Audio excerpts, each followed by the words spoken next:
I think we would see a lot of student work in the hallways and the classrooms that are delving into various cultures and communities. We would see art, representation of the students who go there on the walls, in the text.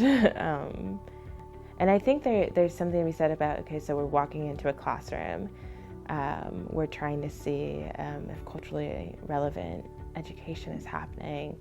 I think there's something to be said for who's raising their hand, who's engaging, how are students engaging. So maybe it isn't even like the standard raising hand. It could be students in groups. It could be folks doing some self-work.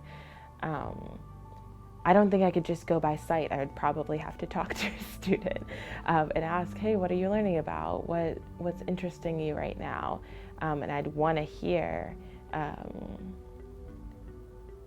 I'd want to see kind of a spark there, or that there is some passion or excitement, or they found a way to connect the material to something bigger than themselves.